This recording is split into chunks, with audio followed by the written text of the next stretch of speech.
Hello guys, അപ്പോൾ ഇന്ന് നല്ലൊരു അടിപൊളി കിച്ചൺ ടിപ്പുമായിട്ടാണ് വന്നിട്ടുള്ളത്. ഞാൻ ഒരുപാട് തവണ കണ്ടിട്ടുള്ള ടിപ്സാണ്, പക്ഷേ എനിക്കത് യൂസ് ചെയ്യാനുള്ളൊരു അവസരം കിട്ടിയിട്ടുണ്ടായിരുന്നില്ല. പക്ഷേ യൂസ് ചെയ്ത് കഴിഞ്ഞപ്പോഴാണ് മനസ്സിലായത് ഇത് എത്രത്തോളം വർക്കിംഗ് ആണെന്നുള്ളത്. അപ്പോൾ നമുക്കറിയാം, നമ്മുടെ വീട്ടിൽ എന്നും രാവിലെ അല്ലെങ്കിൽ തലേദിവസം രാത്രി നമ്മളെടുക്കുന്ന ഏറ്റവും വലിയ ഡിസിഷൻ ആയിരിക്കും നാളത്തെ ബ്രേക്ക്ഫാസ്റ്റ് എന്താണുള്ളത്. അപ്പോൾ എൻ്റെ വീട്ടിലത്തെ കാര്യം പറയുകയാണെങ്കിൽ ദോശയാണെങ്കിൽ എല്ലാവർക്കും ഒരേ അഭിപ്രായം, ആർക്കും ഒരു പ്രശ്നം ഉണ്ടാവില്ല.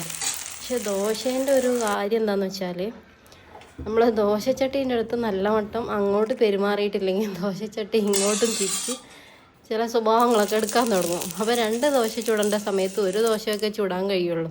കാരണം എന്താ വെച്ചാൽ ചില സമയത്ത് അതിൻ്റെ നമ്മൾ കൊടുക്കുന്ന എന്താ പറയുക, തീൻ്റെ അതിനനുസരിച്ച് ദോശച്ചട്ടീൻ്റെ ഒരു സൈഡിൽ നിന്ന് കിട്ടാതെ വരിക, അങ്ങനെ ഒട്ടിപ്പിടിച്ചിട്ട് ഇങ്ങനെ കുറേ സമയം അതിലിങ്ങനെ കളയേണ്ട ഒരു സിറ്റുവേഷൻ വരും. അപ്പോൾ അങ്ങനെ ഒരു കേസ് വന്നപ്പോൾ ഞാൻ ഇങ്ങനൊരു ടിപ്സ് കണ്ടത് ഓർമ്മ വന്നു. ഞാനത് ചെയ്ത് നോക്കിയ സമയത്ത് അടിപൊളിയായിട്ട് അത് വർക്കിംഗ് ആയിരുന്നു കേട്ടോ. അപ്പോൾ നിങ്ങൾ കാണുന്നില്ല, ഒരു സൈഡിൽ നിന്ന് ഇങ്ങോട്ട് വിട്ടു വരുന്നുണ്ടായിരുന്നില്ല. പക്ഷെ ഞാനത് ചെയ്ത സമയത്ത് 1-2 പ്രാവശ്യം അങ്ങനെ തന്നെ ആയിരുന്നു. പക്ഷേ പിന്നീട് ഭയങ്കര സ്മൂത്തായിട്ട് ഇങ്ങനെ എല്ലാ ദോശയും ഇങ്ങനെ ഒഴിക്കുന്നു, എടുക്കുന്നു, അങ്ങനത്തെ ഒരു രീതിയിലേക്ക് എന്ത് ചെയ്തു, നല്ല രീതിയിൽ ചട്ടിക്ക് മയക്കം വന്നു.